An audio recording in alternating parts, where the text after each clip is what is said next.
Hello YouTube, Hester781 here, and today's project is a little weird, and well, we'll just get right into it. This might look a little familiar to some of you. It's a Felix the Cat clock, and it has seen better days. It's actually my mother's, and the reason it looks not so white anymore is this thing has been hanging in the kitchen above the stove as long as I've been around. I remember getting it for her when I was maybe 5 years old. I don't know. But it took a fall, and it was an impressive fall. It was working. And with Christmas around the corner, I'm going to see if I can get it fixed up, get it spruced up back to its former glory. So without further ado, I'm going to start by stripping it down. So far for broke, it's missing one of these little pieces on the eye. I'm going to have to do something for that. This is the pendulum piece, and that is supposed to be glued onto the piece in there. It's missing that support on the right, but all this does is make the eyes shift back and forth, so I think it'll be fine. If nothing else, I can probably bridge that with a popsicle stick and some rapid fix glue. Here's the tail. Tail is not broken. It got a little chip on the bottom, but not bad. Hooks on there. Back of the clock, again, didn't break, which is awesome. This eye is intact, still good, and this back piece, I think, just clicks into place. So, without further ado, we'll strip this down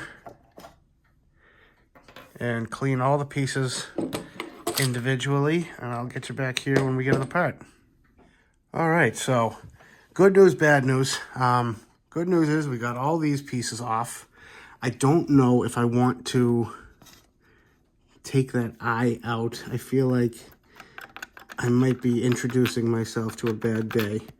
But maybe if that little clip pops out, I'll try to prise that out, because I'd love to just give it a deep cleaning. You can see the dust. This last little screw, if it will play nice, yep. And that holds that little arm. Perfect. And this, like I said, gets glued right there.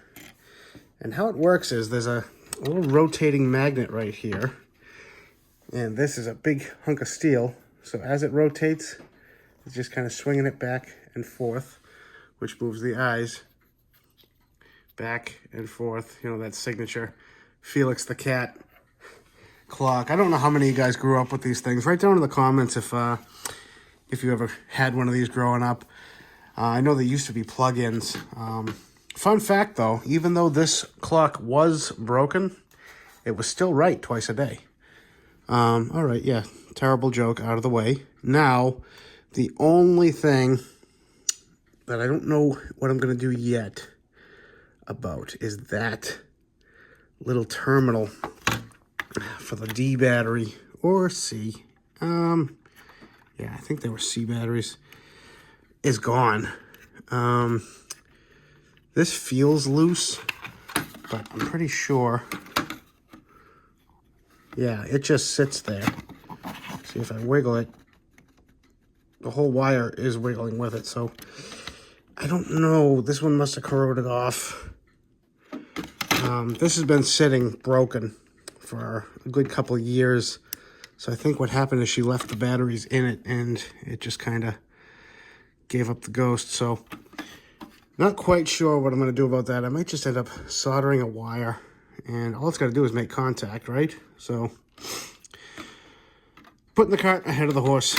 Let me get all this stuff cleaned up and let it dry, and we'll go from there. All right. Well, update time. Got it all apart. Look at that. It's got its shine back. Still got the headlight in the trees. But it actually cleaned up very well. The only area I didn't want to clean around was the electronics. I wiped it out as best I could. I did clean out the inside of the head, and I put this eye back in. I did get it out. The eye is only held in with one of these little clips. The other one is missing. It holds itself in. I don't understand what the clip is needed for, but it's in there good. So now for the fun part. This is a 2-part super glue system called Rapid Fix. This is the liquid, and this is a bonding powder. A lot of guys have been doing this trick for years with baking soda and super glue. It just sort of gives it some tooth, something to adhere to. And here I have, you can tell it's an eyeball. The right eye. You ever hear that saying, if it looks stupid but it works, it isn't stupid? Well, I hollowed it out a little bit and got a nice toothpick, because the bottom is what holds all the weight, and the top, it just sort of keeps it aligned so it can swing back and forth. Built that up pretty good with some of this Rapid Fix. Gonna let it sit overnight. And also did the same with the pendulum. Got that glued. And don't want it to stick to the paper. Okay, there we go. Yeah. Got that glued, got it reinforced. We'll see how that does. I don't know how I'm going to fix this, which is missing the D-tab. It just kind of pushes through that hole. So, I mean, luckily the wire's here. I can always just get a terminal, maybe desolder that, find a piece of copper. It looks like it's not going to be a impossible task. But I got to get some C batteries, because I haven't used those since the 90s. So yeah, everything's going good. I'm going to let this cure overnight, and we'll turn you back on tomorrow. Okay, it's the next day, and ha! Look at that. There's the good one. There's the okay one. But look at that. Success. Eyes shift around the room. And my little fix for the arm worked just fine.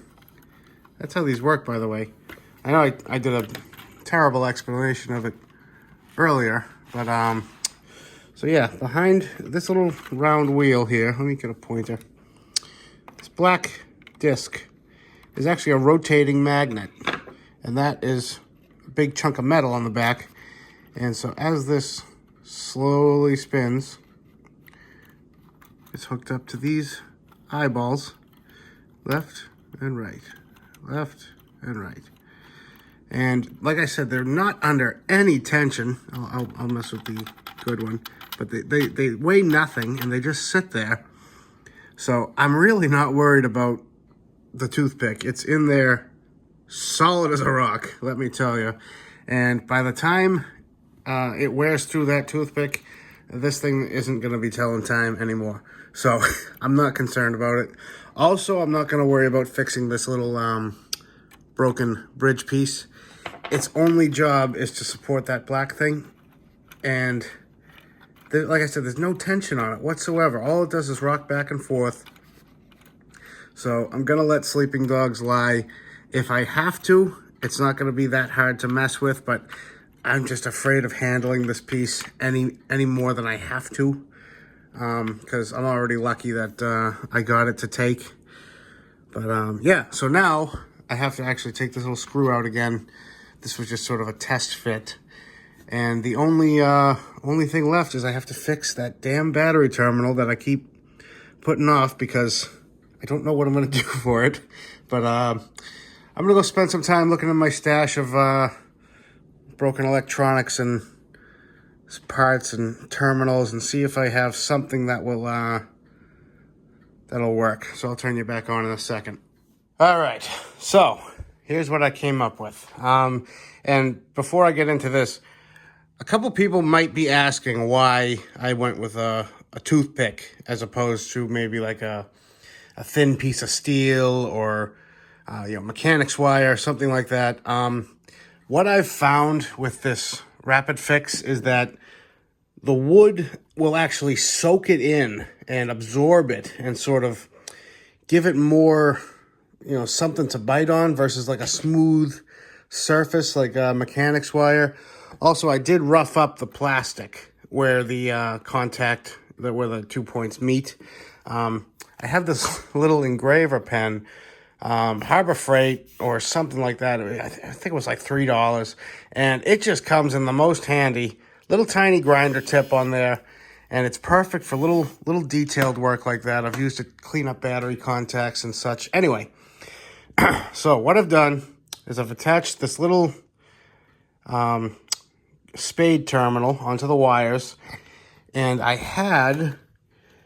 this is actually a sort of a hack, if you will, for mechanics.